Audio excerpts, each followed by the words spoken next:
বাংলাদেশ ও ভারতের মধ্যকার পররাষ্ট্র সচিব পর্যায়ে বৈঠকে অংশ নিয়েছেন ভারতের পররাষ্ট্র সচিব বিক্রম মিশ্রি। সোমবার সকালে ভারতীয় বিমান বাহিনীর একটি বিশেষ ফ্লাইটে ঢাকায় আসেন তিনি।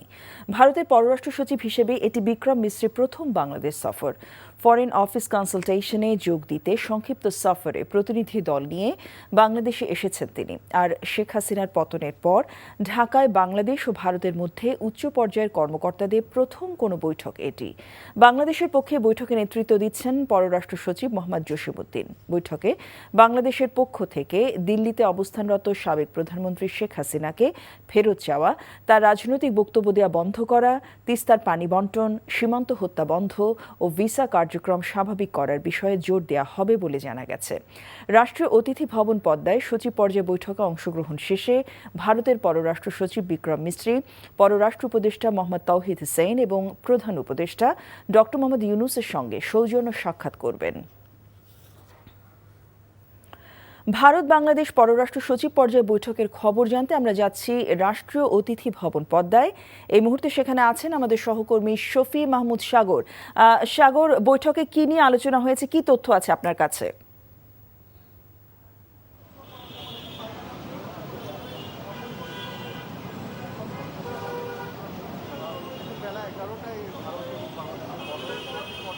জসিন্তা, বেলা 11টার দিকে ভারতের পররাষ্ট্র সচিব বিক্রম মিশ্রি তার সফর সঙ্গীদের নিয়ে রাষ্ট্রীয় অতিথি ভবন পদ্মায় আসেন এবং এই মুহূর্তে মূলত এই পদ্মায় এই দুই দেশের সচিব পর্যায়ের বৈঠক চলছে।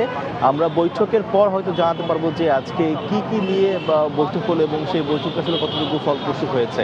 তবে আমরা যতটুকু জানতে পেরেছি যে এই বৈঠকটি মূলত বর্তমান ভারত এবং বাংলাদেশের মাঝখানে চলমান যে শীতল একটি সম্পর্ক রয়েছে সেই সম্পর্কে স্বাভাবিক করার জন্য একটি প্রক্রিয়া এবং ফরেন অফিস কনসালটেন্সিতে যোগ দেওয়ার জন্যই ভারতের পররাষ্ট্র সচিব আজ বাংলাদেশে তার সংক্ষিপ্ত সফর এসেছেন এবং এই আজকের এই পররাষ্ট্র সচিব পর্যায়ের বৈঠকের পর তিনি পররাষ্ট্র উপদেষ্টা এবং প্রধান উপদেষ্টার সাথে তিনি সৌজন্য সাক্ষাৎ করবেন এবং গত 5 আগস্টের পর গত 4 মাসের মাঝে বাংলাদেশে ভারতের থেকে এটি কূটনৈতিক পর্যায়ের কোনো একজন কর্মকর্তার প্রথম সফর বলা যায়।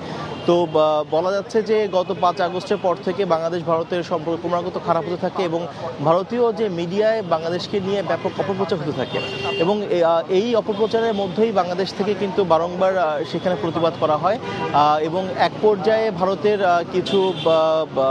কিছু মানুষ তারা হচ্ছে বাংলাদেশের হাইকমিশনে সেখানকার হাইকমিশনে তারা আক্রমণ চালায় এবং এর পরিপ্রেক্ষিতে কিন্তু বাংলাদেশ থেকেও ভারতের হাইকমিশনারকে তলব করা হয়।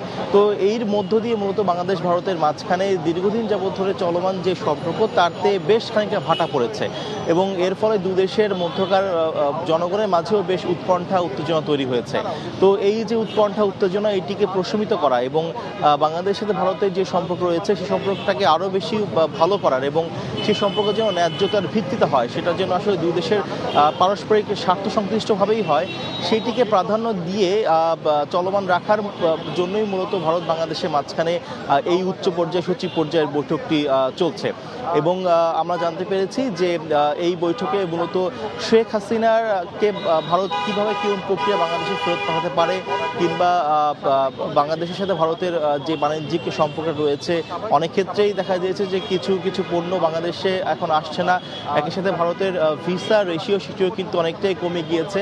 তো সব কিছু মিলিয়ে এইগুলোর কি করে পরিবর্তন করা যায়, কিভাবে এইগুলোকে কাটিয়ে উঠে আরেকটু ভালো সম্পর্ক করা যায় সেটির ব্যাপারেই মূলত আজকে আলোচনা চলছে এবং এই বৈঠকের ব্যাপারে বেলা 5:30টার দিকে অর্থাৎ সন্ধ্যার সময় পররাষ্ট্র সচিব তিনি একটি মিডিয়া ব্রিফ করবে, সেখানে আমরা জানতে পারবো যে আজকের এই বৈঠকে দু দেশের সচিব পর্যায়ের বৈঠকে মূলত কি বিষয় আলোচনা হয়েছে এবং সেখানে দু দেশ থেকে আসলে কি জিনিস জানানো হয়েছে। তো এই ছিল পদ্মা থেকে সর্বশেষ অবস্থা। আমরা মিডিয়া ব্রিফিংয়ের পরে জানাতে পারবো যে আজকের এই বৈঠকে মূলত কি আলোচনা হয়েছে। জসিন্তা, শুনছিলাম ভারত বাংলাদেশ পররাষ্ট্র সচিব পর্যায়ে বৈঠকের খবর।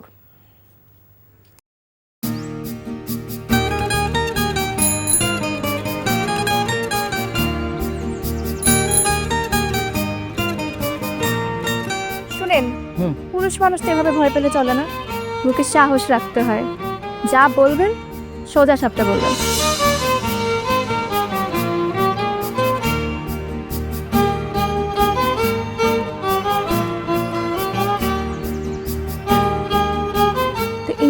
শীতের কাপড় ছাড়া আসছো, এটা কি ঠিক আছে?